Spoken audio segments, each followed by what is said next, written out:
Muitos aqui foram chamados de loucos. Isso acontece quando alguém é capaz de enxergar algo que mais ninguém vê e persegue essa ideia com todas as forças.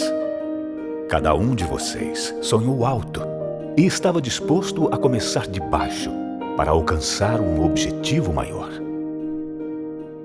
Aqui tem gente que abriu mão de ser vice-presidente em uma multinacional, que abdicou da estabilidade do serviço público.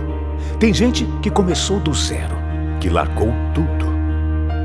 Aqui tem gente que fracassou uma vez, fracassou duas, fracassou três e não desistiu até alcançar o sucesso. Para muitos, escolher o caminho mais difícil é coisa de quem tem um parafuso a menos. Mas o que eles chamam de loucura, a gente chama de propósito. Vocês estão aqui porque o seu propósito se tornou muito maior do que uma empresa, do que o sucesso, prestígio, fama ou conta bancária. Vocês estão aqui porque o Brasil e o mundo precisam de pessoas que levantem a bandeira do empreendedorismo em todas as suas vertentes, sem amarras políticas ou qualquer tipo de preconceito. Vocês estão aqui para serem o motor de uma nova era e guiarem as próximas gerações. Vocês estão aqui para serem chamados de loucos. Mais uma vez, bem-vindos ao êxito.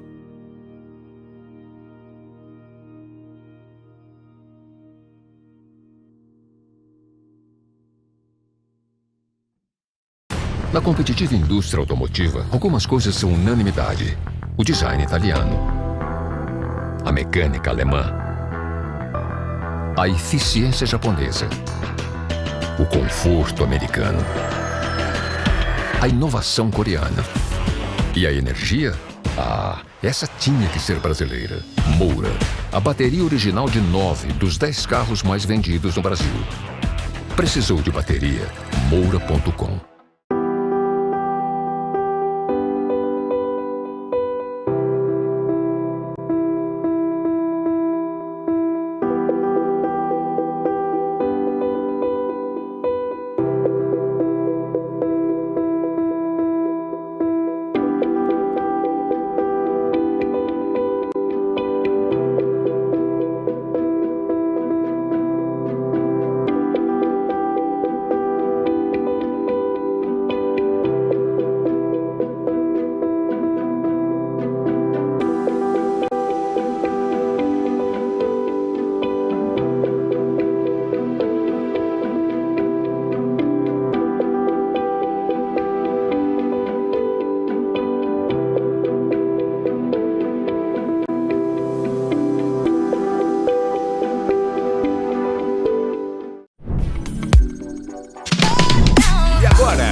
O painel Educação Superior Privada, um Brasil de oportunidades, com o diretor executivo da Associação Brasileira de Mantenedoras de Ensino Superior, ABMES, Solon Caldas, o assessor da presidência da ABMES e pró-reitor de Planejamento e Desenvolvimento do UniFOA, Max Damas, e o fundador do Bolsa Universidade e presidente do Instituto Educações, Rony Siqueira.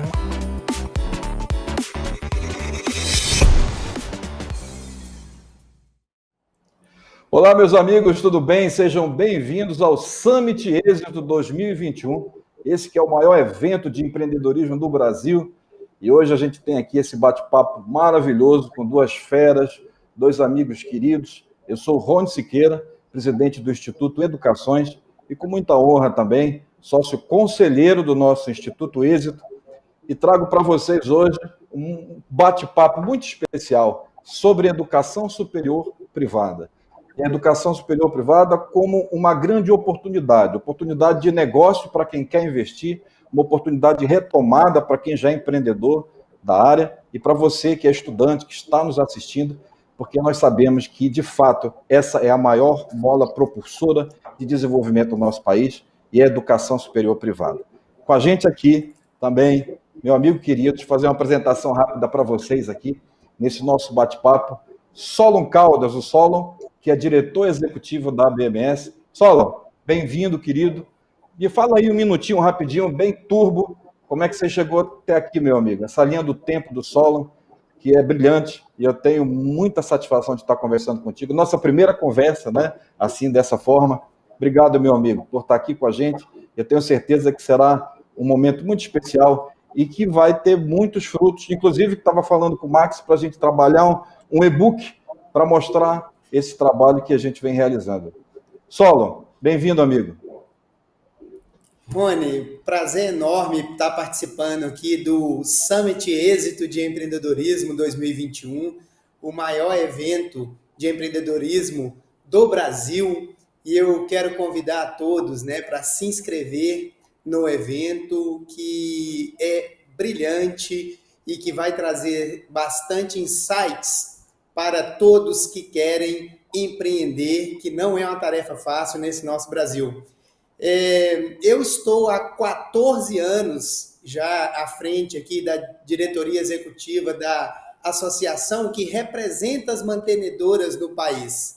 E nós estamos em Brasília e fazemos um trabalho muito próximo do Ministério da Educação e do Congresso Nacional para poder defender os interesses do setor privado de educação. O nosso trabalho aqui, Rony, é para subsidiar o governo nas políticas públicas, né? Principalmente no que diz respeito à inclusão social na educação superior. Perfeito. Solon, e com a gente aqui o nosso amigo, irmão, querido, professor Max Damas. Max, que bom te ver aqui, meu irmão, e a gente poder falar um pouco de educação. O Solon aí nesse esteio dessa parte administrativa, nesse relacionamento com as instituições, fazendo esse link com o governo, que ele faz tão competentemente com toda a equipe da BMS, com o presidente Celso, com todos. E o Solon aí, 14 anos da vida dele investidos para ajudar os nossos mantenedores, para ajudar a educação superior privada no Brasil. Max Damas, tudo bem, meu amigo? Um minuto para a gente conhecer um pouquinho ainda dessa tua linha do tempo, desse teu trabalho, e a gente vai falar de educação superior privada, que eu sei que está no teu DNA. Olá, amigo Rony, caro amigo Solon, estamos aqui conversando e convidando todos para o Summit de Êxito de Empreendedorismo, né? Será show de bola, já acontecendo, inscrições totalmente online, gratuito, e feliz aqui de estarmos no momento que recentemente tivemos uma publicação, né, de orientação das escolas particulares e instituições de ensino superior para colocar empreendedorismo e inovação dentro da transversalidade dos seus conhecimentos, né? Então, olha só que bacana, né? Um momento muito auspicioso no final agora de 2021, nós temos essa notícia de podermos trabalhar com empreendedorismo e inovação sendo orientado, né? Orientado e direcionado para isso. Caí na educação, né? Posso dizer que eu caí na educação, me apaixonei. Sou gaúcho, formado em engenharia de computação, e fui para o Rio de Janeiro fazer um mestrado, doutorado. Comecei a dar aula no Rio de Janeiro, na saudosa e querida Unicarioca. Fiquei 17 anos, junto com o professor Celso Nisquier, e ali tive uma carreira de muito aprendizado, né? Saindo com professor, coordenador de curso, gerente acadêmico, pró-reitor acadêmico, e compreendendo e tendo a oportunidade de interagir dos últimos anos para cá junto à BMS, e aprendendo muito na BMS, como assessor da BMS, sobre como nós podemos transformar cada vez mais, uma velocidade maior que o tempo urge, transformar o que nós entregamos para a sociedade e para os indivíduos, né? Transformação. E o empreendedorismo é uma grande mola propulsora de transformação, a transformação do indivíduo em si, e quando ele se transforma, ele transforma também o seu entorno. Então, estamos aí juntos, recentemente também trabalhando com a visão de planejamento e desenvolvimento também em uma outra instituição de ensino, em Volta Redonda, e estamos aqui para celebrarmos os nossos conhecimentos e as nossas experiências. Beleza, meu amigo Max Damas, professor Solon, vamos começar então esse nosso painel, né? Educação superior privada, um Brasil de oportunidades. E hoje, a gente aqui em pleno Summit Êxito, já com tantas palestras empolgantes, com tanta gente importante, né? Para nós três, certamente uma grande honra de fazer parte desse time tão vencedor, de pessoas que deram a sua vida pela educação, de tantos milhares e milhares de brasileiros que nós nem nunca veremos o rosto, mas que a nossa vida realmente foi franqueada para essa luta, né, para essa dedicação. Professor Solon, o maior desafio hoje de um mantenedor, né, é certamente conseguir conciliar a parte econômica com a parte acadêmica, né? Toda essa transformação que nós sofremos, qual foi, na sua opinião, para a gente começar essa nossa conversa, o maior desafio que os mantenedores da educação superior privada passaram, principalmente naquele start da pandemia? Rony, meu querido, a pandemia pegou todos nós de surpresa, né? Todos os setores da economia do Brasil não esperavam por uma fase como essa. E na excepcionalidade, a educação conseguiu se destacar mais uma vez. Então, nós anoitecemos de uma forma e amanhecemos de outra forma, e o desafio foi como ofertar educação em uma época de pandemia sem ter que parar, né? Do lado do governo, nós não tivemos uma resposta tão rápida, né, para continuar a oferta da educação no nosso país. Mas a criatividade dos nossos mantenedores, né, que estão presentes no Brasil todo. Hoje, Rony, nós temos 88% das instituições de educação superior são privadas. Isso é responsável por 75% de matrículas. Então, nós temos aí em torno de 8 milhões de alunos matriculados no ensino superior. E aí eu estou tomando como base o censo da educação superior de 2019, que é o último número oficial que nós temos publicado. E desses 8 milhões, 6 milhões e meio estão na iniciativa privada. E aí estou dando um destaque aí para a educação superior, que é o nosso painel, é o foco do nosso painel. E para que a educação não parasse nesse país, as instituições rapidamente se adaptaram e ofereceram as aulas remotas que estão até hoje, né? Então, no início, todos nós pensamos que quarentena eram 40 dias, né? Então, vamos aguardar esses 40 dias para ver o que vai acontecer. E a pandemia foi agravando cada vez mais e nós estamos agora, final de 2021, com a pandemia, mas lá na frente com a educação, né? Porque o empreendedorismo, o espírito empreendedor dos nossos mantenedores falou mais alto e permitiu que as instituições de ensino pudessem se adaptar rapidamente e oferecer esse formato virtual. Nós aqui da BMS trabalhamos muito forte neste período, sobretudo com as autoridades governamentais, para que pudéssemos fazer essa oferta, né? Nós sabemos que as aulas virtuais não estão inseridas no regramento. Até então, nós tínhamos EAD e presencial. A aula virtual não estava no nosso regramento, na nossa regulação. Mas nós trabalhamos fortemente, tanto no Congresso Nacional quanto no Ministério da Educação, para que as instituições de ensino pudessem oferecer. E o melhor de tudo isso, Rony, é que ao fim de 2021, né, quase 2 anos já oferecendo este modelo de educação, nós pudemos fazer uma pesquisa com os alunos que estão cursando para entender o que estava na cabeça desses alunos, né? O que eles estavam pensando sobre isso, qual era a melhor forma de retomar aí as atividades presenciais ou gradual, ou de forma híbrida, o que o aluno queria na realidade. E nós pudemos perceber que grande maioria desses alunos respondentes, eles optaram lá na pesquisa por ter uma volta híbrida, ou seja, eles querem fazer aulas teóricas no modelo virtual e querem fazer aulas práticas no campus, né, da universidade, faculdade ou centro universitário, aquelas disciplinas que essencialmente necessitam das aulas práticas. Então, nós tivemos esse retorno do aluno, e é o que tem para ficar, né, Rony? Porque Rony e Max, né? nós já estamos há 2 anos nesse modelo, não vai voltar o que era antes, né? Não vai voltar o modelo de 2019. Então, a pandemia pegou todos nós de surpresa, de novo, mas acelerou drasticamente esse processo tecnológico, né? O uso da tecnologia mediando a aprendizagem dentro das instituições de ensino, sobretudo na área do ensino superior. Perfeito, Solon. E quando a gente fala dessa visão do mantenedor, como disse nosso amigo Décio na nossa outra conversa, dormiu analógico, acordou digital.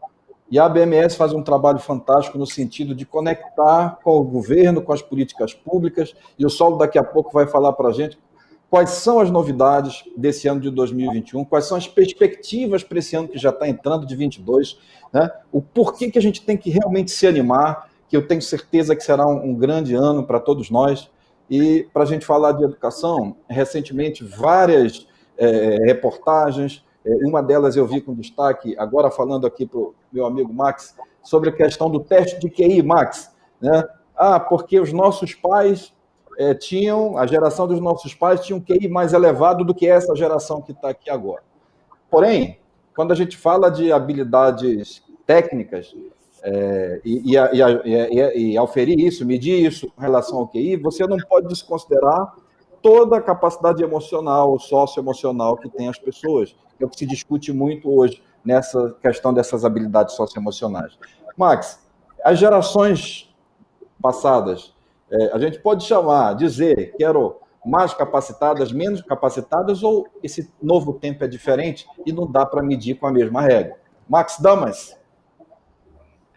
Ô, Rony, essa pergunta é uma pergunta bacana, hein? Eu não vim preparado para responder. Para você, especialmente para o nosso querido professor Max. Eu não tinha a cópia, eu não tinha a cola dela antes, mas eu li a reportagem, saiu recente, faz alguns dias, e de fato, assim, o QI, com o mecanismo de aferição da inteligência, existem vários estudiosos que apontam também que não é a melhor forma, né? Porque ela mede algumas habilidades nossas, né? Principalmente a ver com memorização e sistematização de alguns conhecimentos, né? Então a gente sabe já que o ser humano do século XXI, que se iniciou em março de 2020, né? É curioso que o século XXI, ele, apesar de a gente imaginar que ele possa ter iniciado na virada de 2000 para 2001, não necessariamente a cronologia do tempo é exatamente a cronologia do comportamento dos fatos, né? Então quando a gente pensava lá do século de 2000 para 2001, que é aquele problema dos dígitos, né? Será que iria computar, né? De 99 para 2000, o que iria acontecer? Que os computadores vai travar tudo, o que vai acontecer? Aquele medo que a gente tinha, aquele grande bug. A gente vê hoje que aquela preocupação é muito, muito pequena, né? Muito pequena, perto do que se descortinou em março de 2020, quando, de fato, nós adentramos aí o século XXI. É uma grande revolução. A história humana mostra isso, que não necessariamente na virada do século cronológico é quando ocorre, de fato, tudo que se espera do século, né? E o que a gente imagina desse século que surge aí, que se descortina, né? Acelerado agora de março de 2020 para cá, é uma necessidade de saberes e conhecimentos distintos daqueles que nós fomos talvez moldados, nós que temos mais de 40 anos, né? E as pessoas acima de 50, 60 anos fomos moldados, né? Então eu estou aí com 44 também. Então, assim, a gente foi moldado, talvez para os nossos professores também, entrando numa visão mecanicista de interpretar o mundo, né? Mais que já nos anos 80 e os anos 90 já existisse um movimento holístico de interpretar o mundo de uma forma mais integrada e não desagregada, né? A revolução digital ela vem para tirar essa visão segmentada dos saberes para uma visão conectada de saberes, né? Então, entra no nosso dia a dia, a todo instante, essas palavrinhas como interdisciplinaridade, transversalidade, né? Todas elas têm a ver com você passar por diferentes áreas de conhecimento para aí sim você produzir novos conhecimentos. Então, quando a gente pensa nas instituições de ensino, né, nós estamos dentro dos meios de produção também, né? Coisa que nós não pensávamos anteriormente, tínhamos até um pouco de vergonha de imaginar que nós estávamos no meio de produção. Nós somos também meio de produção, não meio de produção materiais, mas meio de produção de conhecimento. Então, entramos numa época em que estamos produzindo conhecimento. E dentro das instituições de ensino, sejam elas superiores, seja elas no ensino médio, ensino fundamental, você está ali produzindo conhecimento. E todos nós concordamos, né, que o conhecimento é a moeda do dia, né? Quem tem conhecimento, a partir de análise de dados e obtenção de informações, é quem vai se desempenhar melhor nas suas carreiras, nas suas mudanças de carreira, na sua visão empreendedora também, né? Então, você precisa cada vez mais ter o quê? Dados, informações para poder obter novos conhecimentos e produzir novos conhecimentos. Então, a gente entra nessa frente que o QI, não sei se é a mesma métrica que nós podemos analisar o QI, como surgiu lá no início do século XX, início de 1900, né? Se nós podemos, 100 anos depois, tratarmos como uma ferramenta importante, né, de aferição do quê? De como nós vamos nos relacionar com a sociedade. Inteligência tem a ver com a forma que nós temos de nos relacionarmos com o mundo. Então, nós já conhecemos e sabemos que... O próprio paralelo com a felicidade, né, Max? Eu te fiz essa provocação porque a gente tem aprendido tanto com você nesses eventos com relação às metodologias ativas, essa questão de como que a gente põe o estudante ali para que o básico, ele conheça sozinho e que o professor tem uma função de mediador, de animador do processo, né? Fala um pouquinho para a gente como tem sido esse teu trabalho e eu já preparei uma provocação bem bacana para o Solo aqui, ele que me espere. O trabalho tem sido, Rony... Prepara aí, Solo. Vai ter uma provocação aí. Não tá na... Eu estou aprendendo com o professor Max aqui, viu, Rony? Vou filosofar um pouquinho com você já. Vamos lá, Max, dá mais. Mas é uma filosofia com um objetivo, com um direcionamento, né? Então, assim, quando ele colocou ali o QI, né, a gente vem para uma situação que a gente precisa trazer, e aí já vindo com o que você perguntou, tratar habilidades socioemocionais, né? Então, por exemplo, se fala muito dos 4 Cs, né, que é comunicação, colaboração, o critical thinking, né, o pensamento crítico e a criatividade, né? Então, cada vez mais nós, professores, precisamos estimular a construção dessas habilidades. Então, assim, nós concordamos já com a revolução digital que os conteúdos não são mais de obra detentora dos professores. Os conteúdos estão em qualquer lugar, mas os professores serão aqueles indivíduos que terão a capacidade cada vez mais de emergir esses conteúdos de uma forma direcionada para que os alunos, que eu não gosto, estou até tentando mudar o nome, não é alunos, estudantes, possam, dentro de um contexto que o professor trouxer, fazer mais sentido para o ambiente daquele estudante. Então, as revoluções industriais, até agora, elas vinham dando tudo massificado, né? Massificado. E nós surgimos com essa revolução industrial, dita quarta revolução, e alguns até dizem agora a indústria 5.0, em que os indivíduos procuram Uma personalização, uma individualização, né? Então, nós já sabemos, como professores, quem é professor, que o indivíduo, dentro de uma sala de aula, de um espaço de aprendizagem, cada um daqueles indivíduos que estão ali dispostos a aprender algo, tem uma forma distinta de aprender. Mas nós não tínhamos, talvez, as ferramentas e os meios para poder, facilitar essa aprendizagem individualizada. Então, tratávamos tudo como uma grande massa coletiva. E quando vem as tecnologias digitais e com o uso adequado de metodologias ativas, aí vem a tua questão, nós conseguimos trazer mais um sentido de personalizar a aprendizagem. Personalizar a aprendizagem pelo conjunto de experiências do professor, conjunto de experiências daquele estudante, né? A vida de cada um deles e o contexto que eles estão agora. E o mais difícil, o contexto daqui a 5 anos, 10 anos, 15 anos, 50 anos, que estamos preparando os estudantes para ter uma flexibilidade de estarem dispostos a aprender ao longo de mais 50 anos, não é mais 5 anos, 10 anos. Então, se a gente imaginar que em 5 anos já mudou tanta coisa com as ferramentas digitais, imagine em 50 anos, nessa exponencialização. Então, teremos uma possibilidade de adaptabilidade e flexibilidade que nós devemos estimular. E o professor, ele precisa ser orientado nisso. Então, não existe, e eu gosto de falar essa frase, né? Não existe uma metodologia ativa melhor do que um professor que saiba apertar o botãozinho exato da aprendizagem naquele estudante. Então, não existe tecnologia, metodologia que substitua um professor que consiga apertar o botãozinho de aprendizagem que cada estudante tem dentro de si.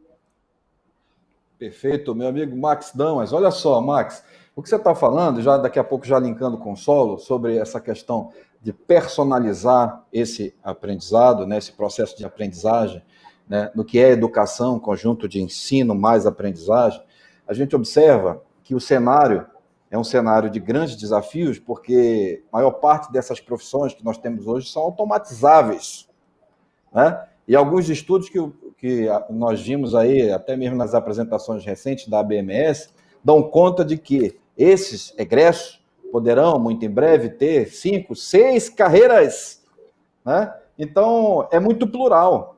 Diante disso, quais são as estratégias que o setor da educação superior privada, Solon, tem reunido forças, né? Como tem reunido forças? Como é que está essa relação com o Ministério da Educação? O que a gente pode esperar para 2022? Fazendo um resumo ali, Solon, uns 10 minutinhos para você falar aí, você fique à vontade para contar para a gente o que a BMS superou nesse ano de 21 e o que a gente tem de perspectiva para 22, né, de uma forma assim que esse mantenedor que está nos assistindo possa realmente se sentir motivado e quem ainda não investe na educação possa fazê-lo, né, adquirindo uma instituição de ensino superior, investindo, porque eu tenho certeza que essa retomada acontecerá, e a educação superior, como você disse na sua primeira fala, né, em outras palavras, né, ratificando aquilo que eu tinha dito sobre a grande mola propulsora de desenvolvimento desse país. É verdade, e o professor Max levantou uma questão aí que eu acho que serve para o mundo todo, né? Não só no setor de educação, mas na vida, né? Nós precisamos de aprender a aprender, né? Reaprender e fazer uma transformação do que estava posto, né, para a realidade atual. Então, nós estamos numa realidade ainda de pandemia. É preciso ainda ter cautela, né? As aulas estão voltando aí gradualmente ao modelo presencial, híbrido, tem um pouco de EAD, tem um pouco de virtual. Então, são muitos os desafios. Não foi fácil, viu, Rony? A gente acompanhou isso aí, né? Você participou conosco de várias discussões sobre esse assunto. Não foi fácil o ano de 2020 por conta dos prejuízos, né, trazidos pela pandemia, os prejuízos financeiros. Tivemos aí várias assembleias legislativas legislando sobre a mensalidade escolar, querendo obrigar as instituições de ensino a conceder descontos lineares, né, para todos os alunos, independente de do aluno ter tido prejuízo ou não financeiro por conta da pandemia. Então, além de um período de evasão, né, que nós tivemos, 2020, 2021, nós também tivemos uma captação muito baixa, captação de novos alunos. Então, não foi fácil para ninguém, não foi fácil para setor nenhum, principalmente da educação, por conta dessa questão. A educação no Brasil, como eu disse na primeira fala, é eminentemente privada. E nós temos duas opções, né, de ingresso aí que está posto. Ou o aluno tem condições de fazer um investimento na sua formação, ou precisa de uma política pública adequada para que ele possa ter acesso à educação. E no Brasil, nós temos hoje um modelo, Rony, que eu costumo dizer que ele representa 4 pesos e 4 medidas para o acesso à educação. Então, o primeiro é por meio do ProUni. O aluno que preenche os requisitos do ProUni, ele tem um acesso pela Bolsa Formação. O segundo é o financiamento estudantil, que houve aí uma queda brusca na quantidade de vagas ofertadas, mas que ainda permite aquele aluno que consegue fazer adesão financiar a sua formação. A outra porta de entrada são as universidades públicas, né? Mas aí há uma inversão de valores nessa questão. Os alunos das classes A e B vão estudar de graça na universidade pública. E os alunos das classes C, D e E, que precisam dessa gratuidade, eles têm que arcar com o investimento da educação. E, por último, nós ainda temos aqueles alunos que não dependem de nada disso que eu falei e eles têm um recurso financeiro para poder investir na sua educação, né? Então, o tema do nosso painel, sabe, Rony, ele me chamou bastante atenção, né? Educação superior privada, um Brasil de oportunidades. E nós sabemos que o Brasil é muito grande, o Brasil é muito diverso, não tem uma regra, né, que serve, não tem uma receita de bolo, mas a educação ainda é bastante atrativa no que diz respeito a investimento, a empreendedorismo, a negócio, né? Eu não gosto muito de tratar a educação como um negócio, mas no mundo corporativo, né, no mundo empresarial, acaba sendo um negócio mesmo, e instituições privadas têm que dar lucro e a educação não é diferente, e por isso nós estamos conceituando aqui a educação também no formato de um bom negócio financeiro para se investir, né? Nós, por conta de todos esses prejuízos que eu falei, nós tivemos uma diminuição muito grande também no financiamento estudantil, e aí as instituições de ensino, os empreendedores mantenedores, os educadores mantenedores, os empresários mantenedores, né? Nós temos diversos tipos de mantenedor, eles tiveram que reinventar todo o seu processo. E reinventar, Rony, na gestão, não é fácil, porque você bem disse no início da sua fala que aliar o acadêmico com o administrativo não é fácil, sobretudo, e o Max está aqui que vai me ajudar, sobretudo no que diz respeito ao processo regulatório. Nós temos um setor mais regulado do país, e isso gera um custo muito alto para as instituições, sobretudo as pequenas e médias, né? Então, é preciso reinventar e transformar e aproveitar tudo isso que a pandemia nos mostrou. A gente precisa de separar o que é ruim e aproveitar as oportunidades, né? E cada vez mais a gente percebe que a concorrência ela fica bem mais acirrada em todos os setores, e na educação não é diferente.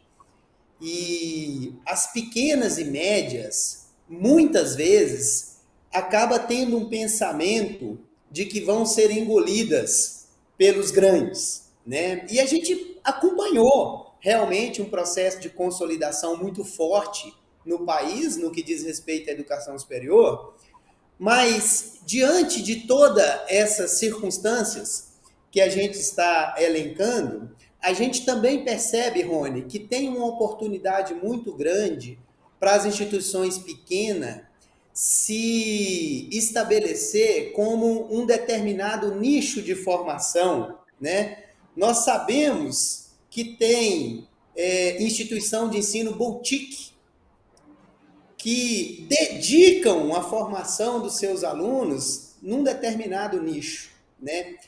E essa instituição pequena, Rony, ela exerce um poder de desenvolvimento local muito grande, né? Ela tem um link com a sociedade na qual ela está inserida muito forte, né? E aí, o que a gente quer trazer aqui agora é que essa instituição de ensino ela tem uma força que muitas vezes ela até desconhece, né? Uma força local, uma força regional, né? Fizeram a entrega, né, Solon?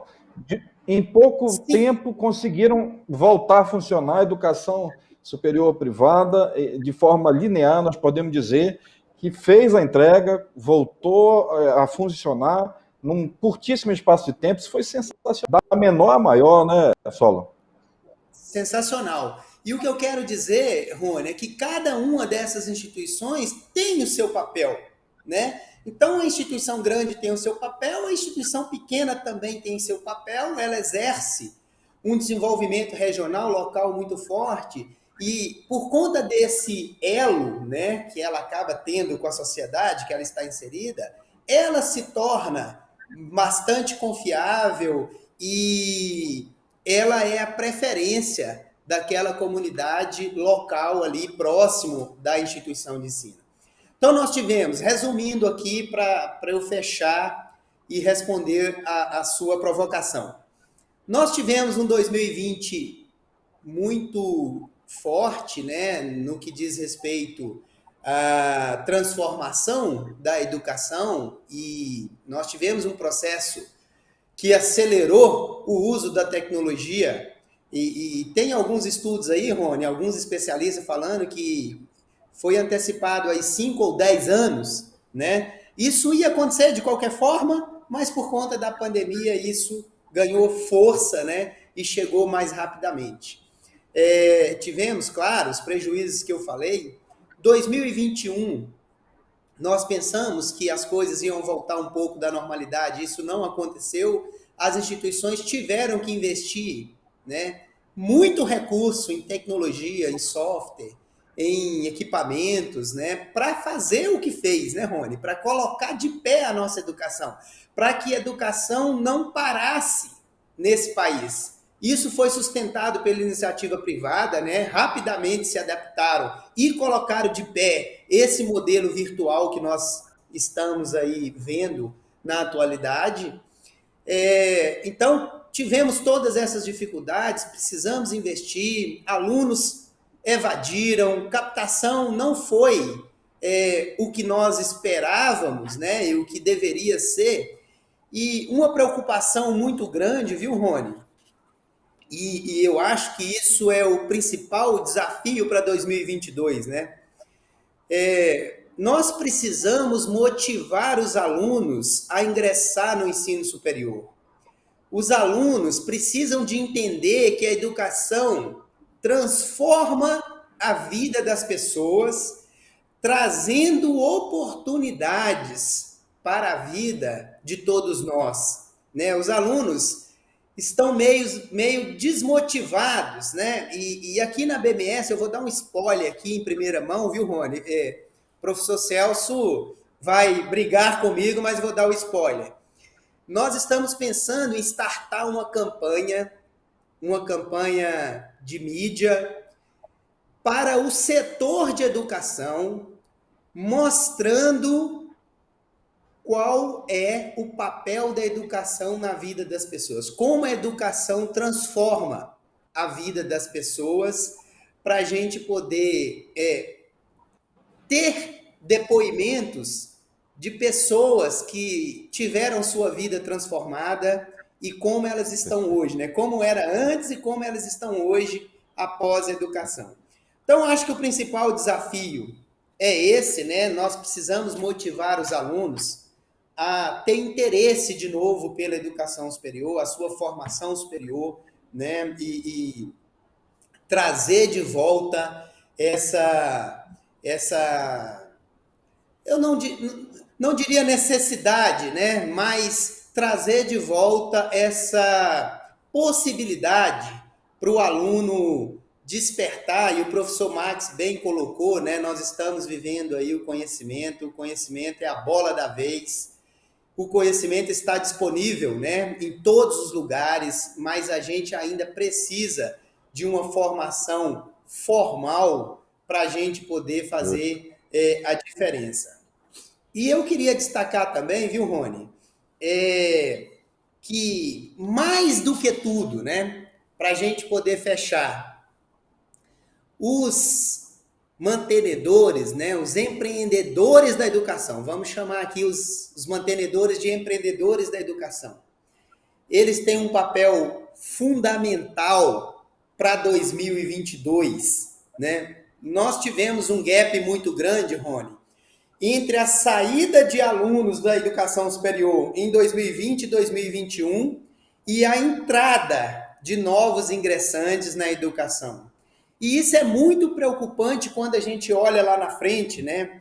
E a gente percebe que a longo prazo nós podemos ter um apagão de mão de obra qualificada para o mercado de trabalho, né? Então, a educação superior privada, sendo responsável pela formação de 75% das matrículas, nós temos um papel muito forte nessa retomada, né? Então, para 2022, nós temos um desafio ainda maior, né? Nós, se Deus quiser, nós estaremos saindo de uma pandemia ou entrando numa estabilidade, né? Que a vida começa a retomar a sua normalidade, com todas as dificuldades que todos os setores enfrentaram.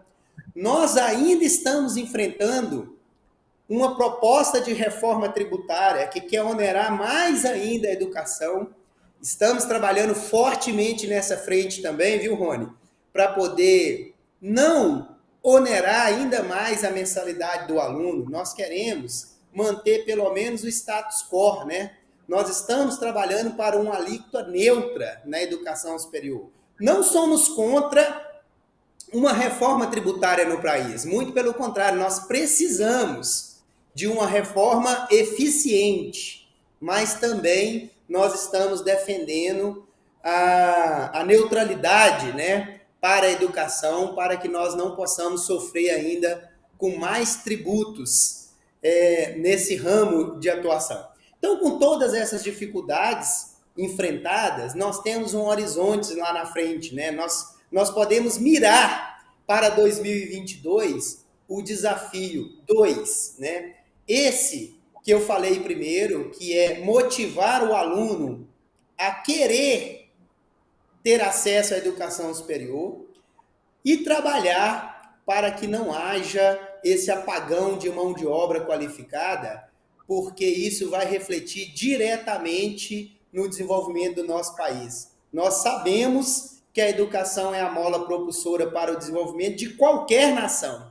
No Brasil não é diferente e nós temos trabalhado, Rony, muito forte com o governo federal para que o governo disponibilize uma política pública adequada de financiamento que vai ao encontro dos interesses do aluno.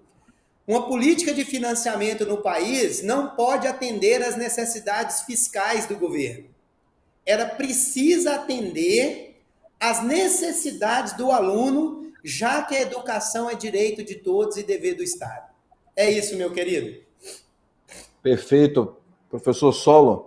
Temos aqui os mantenedores, estão aqui ligados com a gente, aqui no nosso Summit Êxito.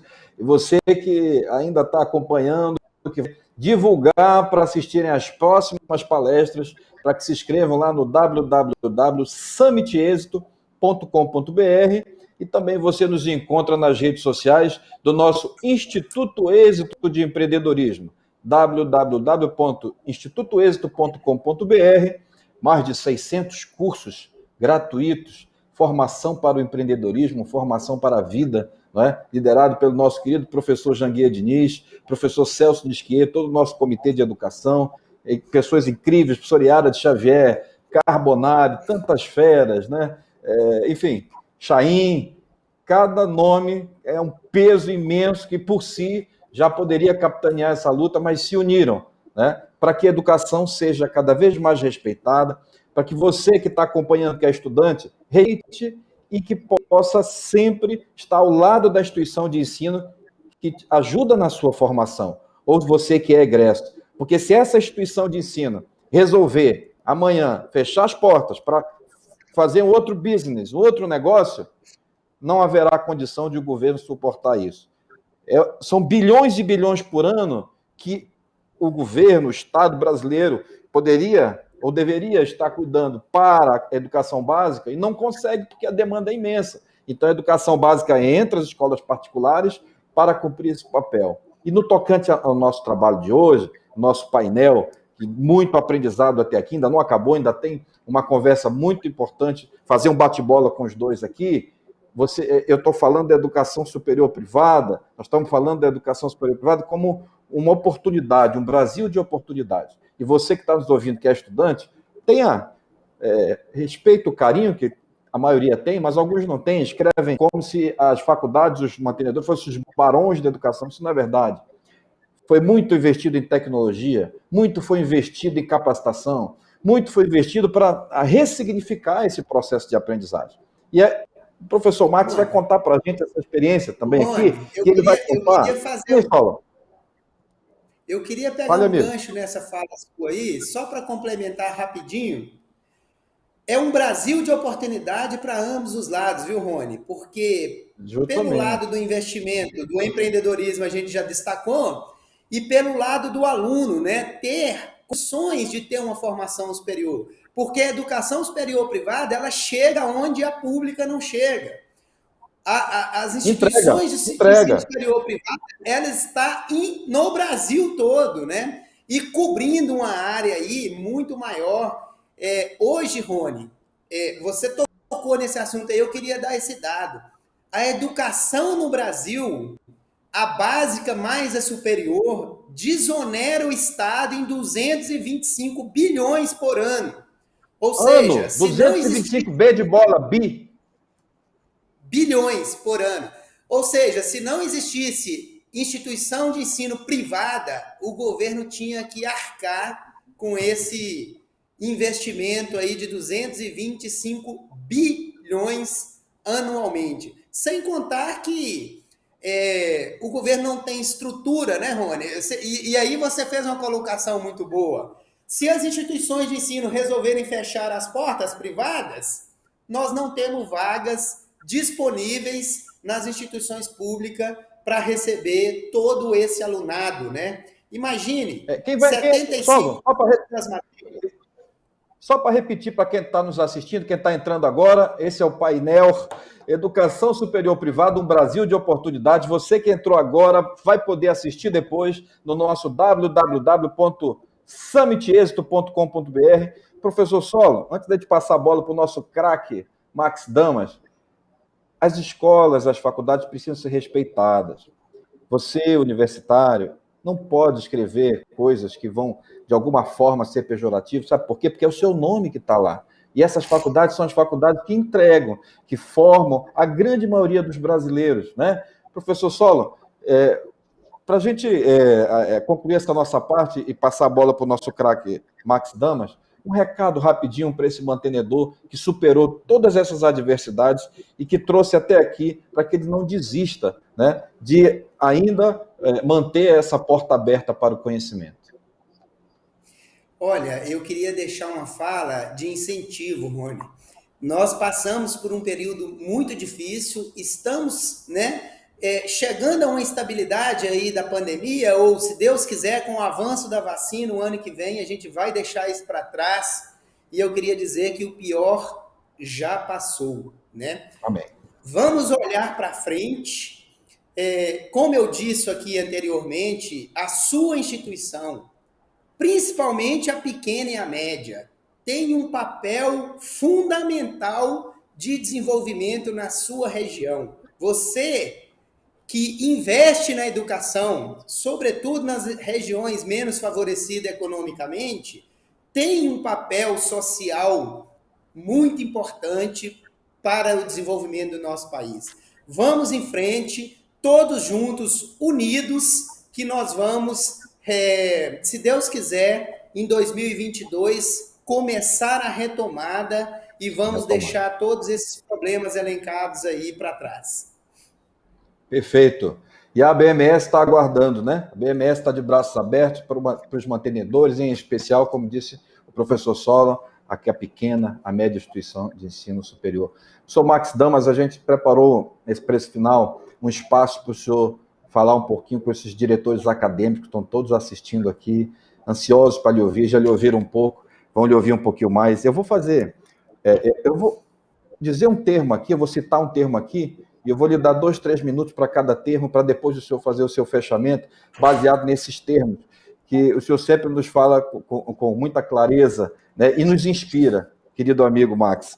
Quando você fala do mundo VUCA, o que é isso? O que é esse mundo VUCA, Max, que você sempre fala, e é uma coisa assim que caracteriza bem a vida no âmbito da educacional, mas também em todo o setor produtivo, porque todos nós estamos, de uma forma, nessa atualidade, meio que conectados, não é? É realmente uma vida num momento muito plural. Conta pra gente, eu vou fazer um bate-bola contigo. O que é esse mundo VUCA, Max? Esse mundo VUCA é uma...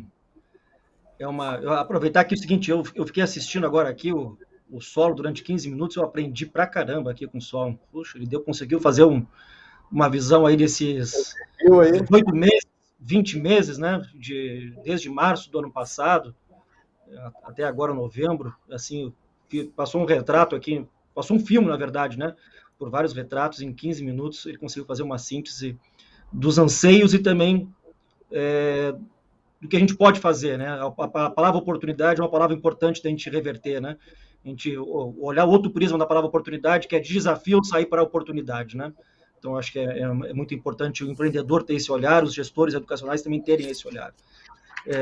Quando você fala aí do mundo VUCA, né? A gente tem falado bastante do mundo VUCA. O VUCA ele surge lá no meio da década de 80, quase no final da Guerra Fria, assim, a Guerra Fria ainda existia, e as Forças Armadas americanas elas já viam as tecnologias se avolumando, né?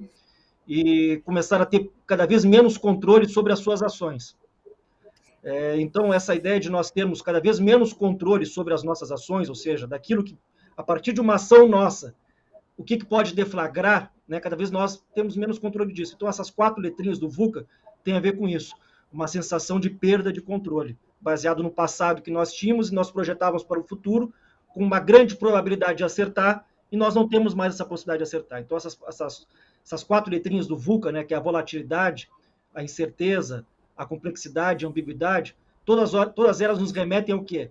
Nós não temos o controle como nós tínhamos anteriormente. Na verdade, na história da humanidade, nós nunca podemos considerar que nós temos o controle, né? Nós tínhamos ferramentas e dados que podiam nos predizer com uma certa probabilidade. Uma certa previsibilidade. Que nós poderíamos acertar. E aí, quando surge o mundo VUCA, né, e tudo que como decorre dele, decorre de mostrar a nossa cara, a nossa impossibilidade de termos uma predição, né?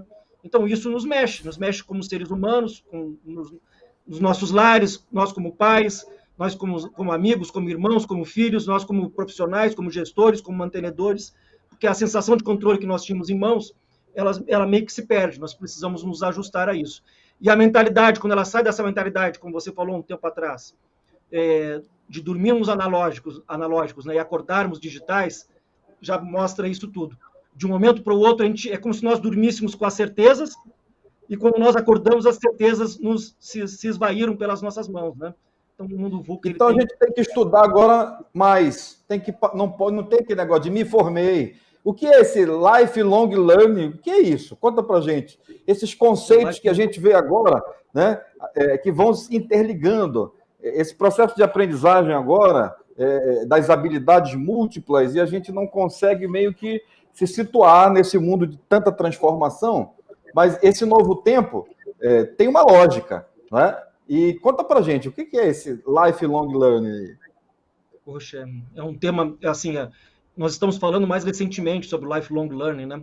Mas ele já foi meio que previsto e descrito pelo Comitê Europeu no final dos anos 70, a primeira vez que surge esse termo, de que se imaginava já no final dos anos 70, final da década de 1970, que os indivíduos que entrassem nos meios de produção, eles precisariam ter uma disponibilidade, uma disposição para o quê? Para estarem continuamente aprendendo, né? Então, já se percebia pelo avanço bem inicial ali do final da terceira Revolução Industrial, início da quarta Revolução Industrial, e já se percebia os aparelhos eletrônicos tomando conta das informações, né? Se percebia o quê? Que os meios de produção se modificariam rapidamente, que os empregos teriam uma volatilidade maior, ou seja, o que era o emprego para uma determinada carreira, rapidamente ela poderia se desfazer. Claro que todas as revoluções industriais, elas sempre se desfizeram de alguma forma de se empregar e de se aplicar no meio de produção uma carreira para surgir novas, só que nós nunca vivemos o que nós estamos vivendo, que é uma acelerada, né? De que em 10 anos você precise mudar várias vezes, nós podemos dizer, o teu viés de aprendizagem, a tua carreira, né? Então, quando tem o lifelong learning, que é aprender pela vida toda, aprender ao longo da vida, seria uma tradução do lifelong learning, né? Existe até uma palavra junto que é life-wide learning, que é, além de você aprender ao longo da vida, você estar disposto a aprender em qualquer ambiente. Então, olha só a possibilidade que nós temos. E aí, existem algumas palavrinhas que são necessárias para isso, né? É flexibilidade, adaptabilidade, né? Flexibilidade cognitiva, de nós nos adaptarmos, e temos agilidade. E essas 3 palavrinhas são palavrinhas que vêm conosco, nós como Homo sapiens, há milhares de anos. Nós precisamos sobreviver usando a flexibilidade, a adaptabilidade e a agilidade. Só que numa velocidade menos acelerada.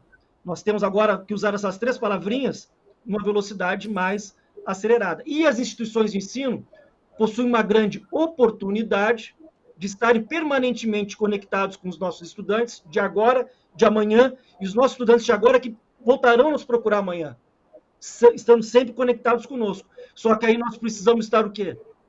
Aliados com o mercado de trabalho.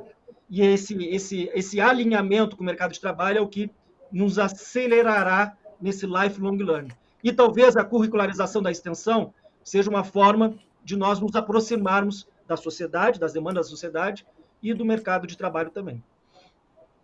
E quando a gente fala da aprendizagem baseada em projetos, né?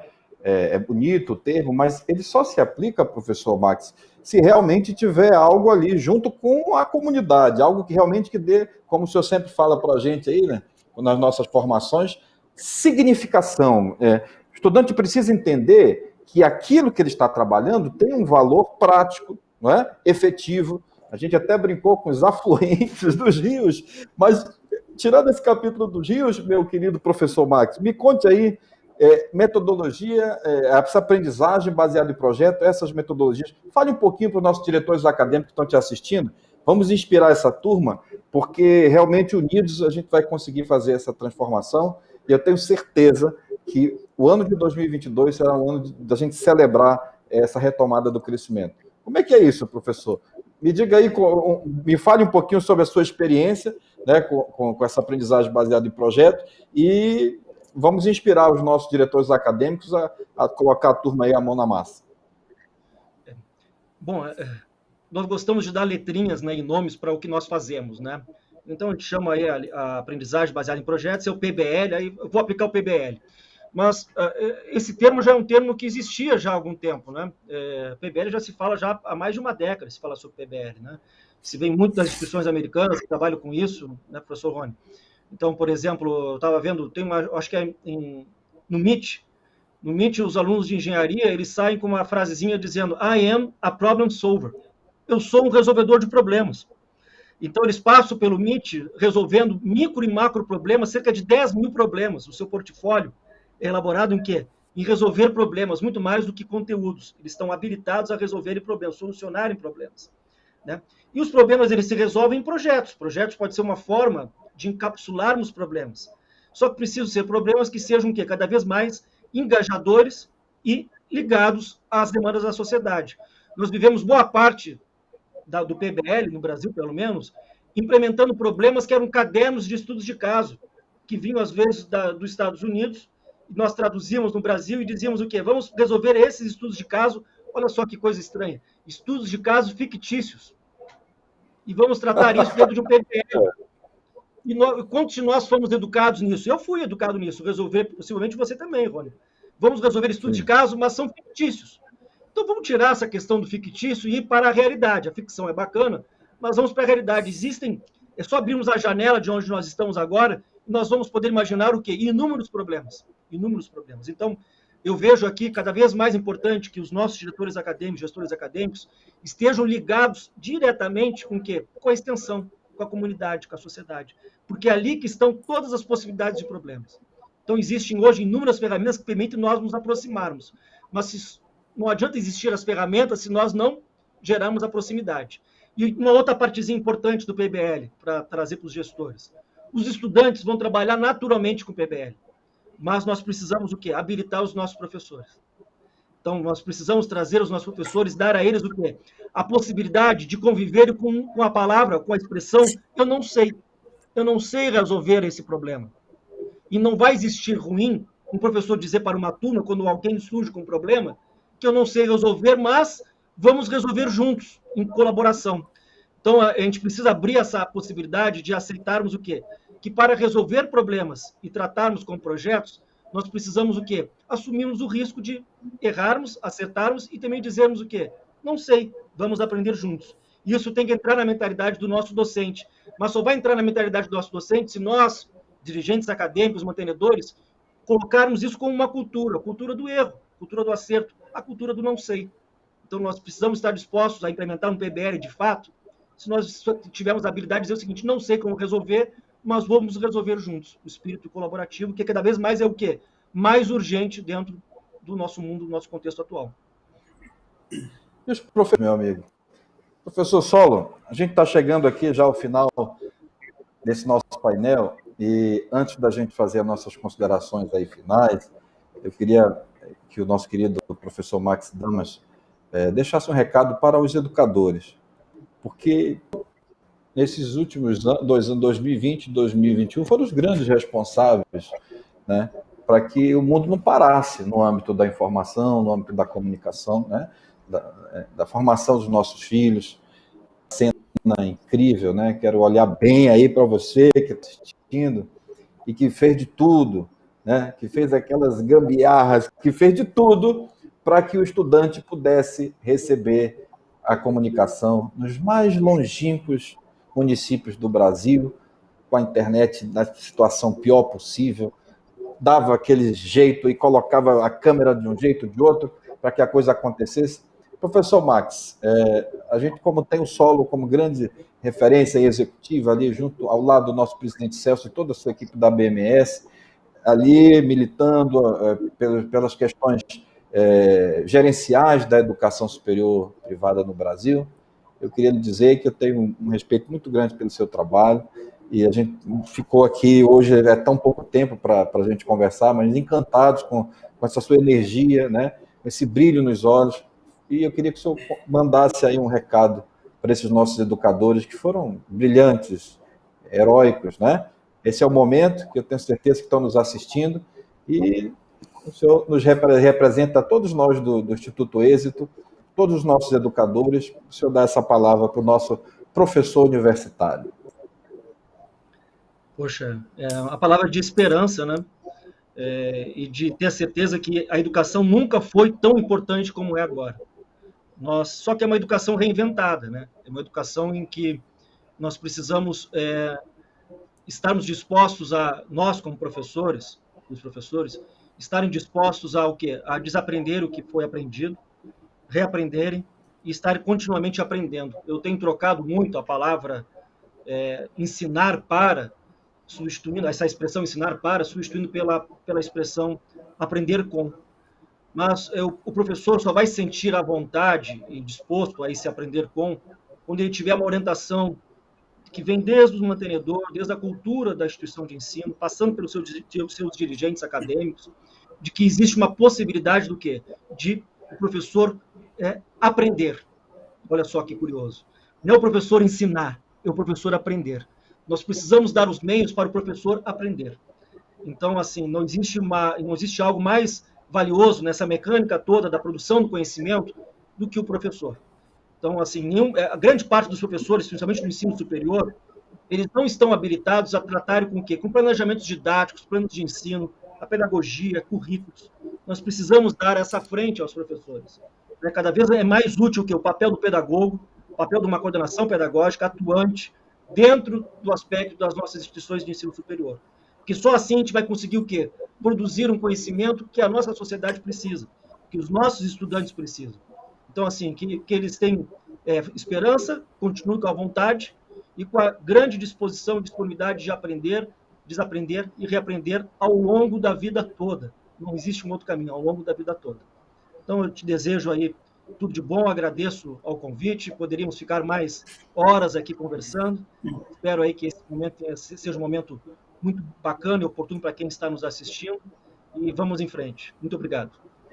E não para por aqui, né, professor Marcos? Nós estamos produzindo um material, você que está ligado aí no nosso Summit Expo 2021, professor Max está produzindo um material, vou dar minha contribuição, professor Solon também, e no âmbito da gestão e no âmbito da parte acadêmica, gestão negocial e a gestão acadêmica, nós teremos um material para disponibilizar e ficará no site do nosso Instituto Êxito. Meu querido Solon, eu acho que às vezes quando você vai a Minas ali, para parar um pouquinho e pensar na vida, né, ali debaixo da sombra, naqueles lugares paradisíacos que você bem frequenta, tomando aquele cafezinho gostoso mineiro, você deve estar pensando, rapaz, que vida, né? Como que a gente passa por tanta turbulência, né, e continua firme nessa luta, né? De onde vem essa força, né? Manda aí um recado aí para esses mantenedores. Esse é o momento, a gente chega ao final do nosso painel, um minutinho aí para o senhor se despedir e mandar um alô. Olha, olho no olho do nosso mantenedor para que ele não desista. A palavra aí é incentivo, né? É esperança, é olhar o copo meio cheio, né, Rony? Como se diz aí. Nós precisamos olhar para frente, são muitos os desafios. Se a gente for pontuar aqui, a gente ficaria a tarde toda falando sobre a quantidade de desafios que são enfrentados diariamente, mas a educação, Rony, como diz aí o pessoal que atua, é uma cachaça, né? Que quando a gente toma dela, a gente não quer deixar mais. E aí eu estou fazendo essa analogia aí da cachaça, porque você tocou na Minas Gerais, né? Opa, já faz o convite, né? A cachaçinha, doce de leite, pão de queijo, só coisa boa. Então, eu queria dizer para os mantenedores, né, que nós passamos já uma parte pior, né, dessa situação toda, e nós vamos olhar o copo meio cheio, olhar as oportunidades que estão adiante e ter força, né, para continuar lutando por uma educação de qualidade no nosso país. Então, mais do que ofertar uma educação superior, nós precisamos ofertar a educação de qualidade, porque isso vai fazer toda a diferença lá na frente, né, na formação desses profissionais que vão atuar no mercado de trabalho e vão desenvolver o nosso país. Para mim, Rony, uma honra poder participar do Summit Êxito de Empreendedorismo 2021, um painel importantíssimo para o desenvolvimento do nosso país, aprender com o Max Damas, né? O Max é assessor da presidência aqui na BMS, nós já fizemos muitos trabalhos juntos, né? E poder participar de um painel com o professor Rony e com o professor Max, para mim realmente é uma honra, é um aprendizado, né? Nós estamos aí aprendendo cada vez mais. O Max tocou no assunto aí, né, da geração do conhecimento. O meu mestrado, Rony, é em gestão do conhecimento com tecnologia da informação. E tem dois estudiosos, né, do conhecimento, que é o Nonaki Takeuchi, que escreve muito sobre essa formação de conhecimento, e ele ilustra muito bem isso que o professor Max trouxe, né? Não existe um conhecimento único, não existe uma verdade única, né? Então, quando duas pessoas se divergem no seu conhecimento, nasce um terceiro conhecimento, né? E aí é o que nós temos hoje, né? Inclusive, nós estamos aí numa nova era, né? Para a educação, e eu espero que você que nos acompanhou até aqui tenha tido bastante proveito do que foi dito aqui. Se você não acompanhou, vai ter a oportunidade de acompanhar, porque isso vai ficar disponível no site do Instituto Êxito. E quero dizer, para encerrar... também, né? A nossa BMS também vai estar no site do nosso Instituto de Educações. Vamos fazer um compilado, um material, um e-book para que vocês tenham acesso a tudo que falamos aqui e as oportunidades também junto à BMS. Né, professor Sônia? Isso mesmo. E para encerrar, queria dizer que quando você atua na educação, você faz toda a diferença, você constrói um legado para as nossas gerações futuras e você está contribuindo diretamente para um país melhor. Muito obrigado, Rony. Um abraço, professor Max. Prazer enorme poder participar com vocês dois desse painel. Antes da gente encerrar, agradecer a Janguier, querido, ser humano de muita luz, né? Menina dos garrotes. Tem que pedir para a produção depois tocar aí aquele som maravilhoso do Nordeste, porque isso é uma delícia, a gente só lembra do nosso amigo querido. E, para fechar, dedicar tudo que nós falamos aqui, permita, meus dois amigos, eu tenho certeza que vocês vão aceitar, uma dedicatória, né, dedicar esse tempo que passamos aqui ao Fernando Braga. Querido Fernando Braga, Nós vamos te mandar um beijo para chegar aí no céu, para que você tenha essa energia boa. Tudo isso aqui foi dedicado aí para você. Esse irmão deixou. Grande educador, grande comunicador. Vamos mandar um beijo para ele. Beijo. Valeu, Deus abençoe. Esse é o Summit Êxito. Você continua acompanhando. Só palestras incríveis, energia boa, muito aprendizado. Em nome de Deus, que a gente vá pelos caminhos do bem. Um abraço. Até mais. Até 2022.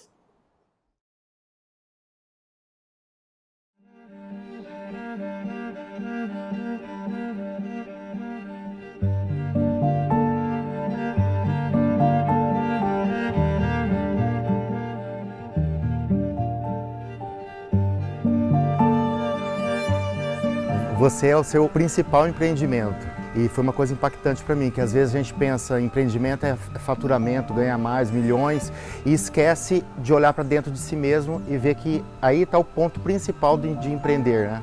Nós precisamos primeiro governar aqui dentro da gente para podermos governar fora.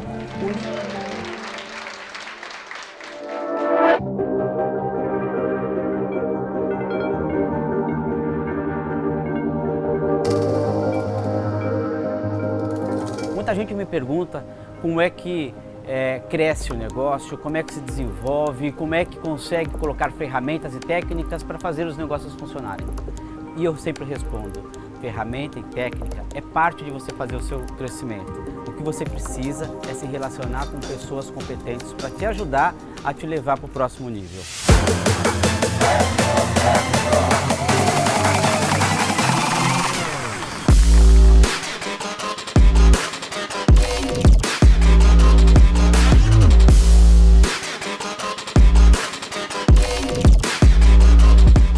Satisfação enorme, quero inicialmente cumprimentar aqui esse time de mentores, todos sócios do Instituto Êxito de Empreendedorismo. E um abraço especial para todos vocês abstinados. Quando nós tivemos a ideia de criar esta mentoria, eu não imaginava o quão importante ela pudesse ser para o Instituto Êxito e para transformar a vida dos empresários como vocês.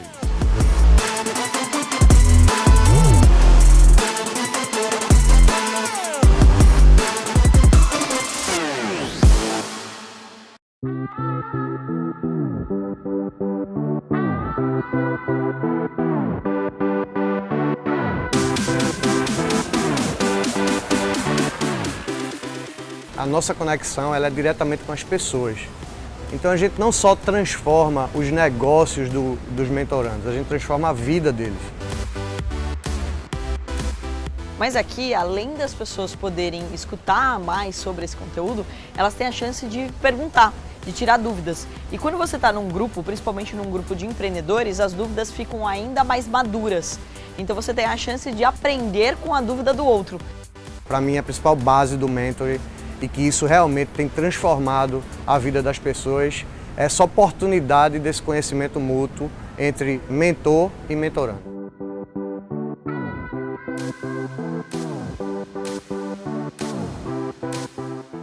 A oportunidade que está sendo entregue aqui, ela é algo que muda o jogo e toda a perspectiva de um negócio.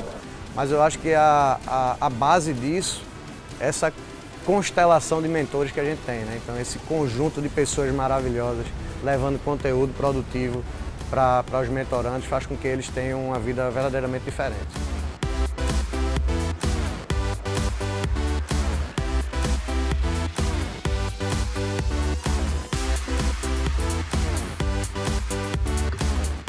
Porque eu acho que a pessoa, para escolher um mentor, ela tem que escolher pessoas que fizeram e realizaram de verdade. Porque o mentor ele tem um nível de influência até mesmo no subconsciente de cada mentorado.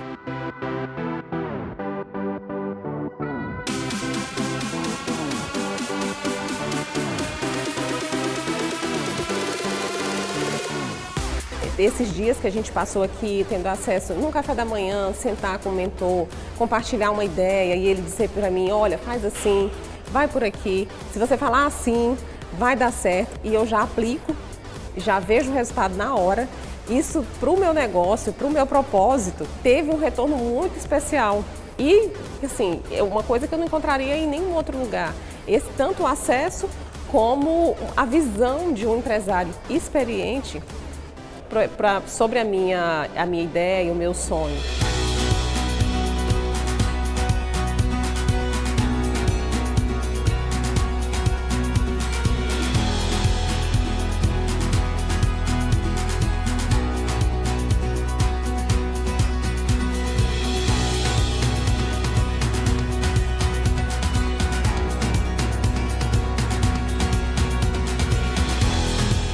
A somatória dos conhecimentos, de toda ementa, de toda estrutura, da experiência imersiva, com certeza aqui pode gerar 10 vezes mais de lucro, de resultados em qualquer negócio, em qualquer segmento.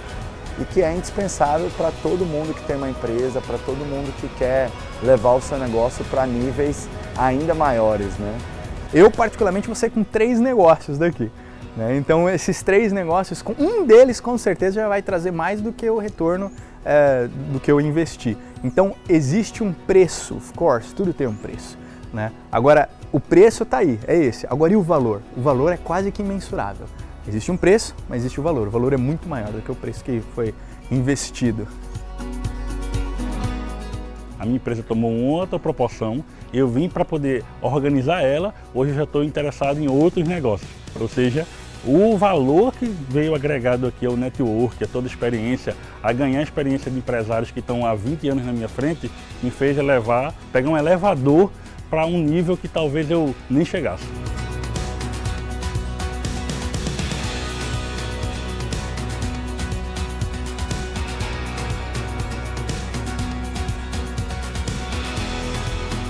O fato de estar perto da natureza, estar num lugar paradisíaco como esse, com certeza ajuda a gente ter uma entrega melhor nossa e dos mentores conosco, né? E se conectar ao paraíso não só como uma foto, e sim com presença real, sentir esse ar diferente. Porque vir para cá e é fuga, é férias, e não se conectar ao natural, também você está deixando escapar alguma coisa. Mas isso aqui é muito mais propício do que você estar fechado num quarto, né?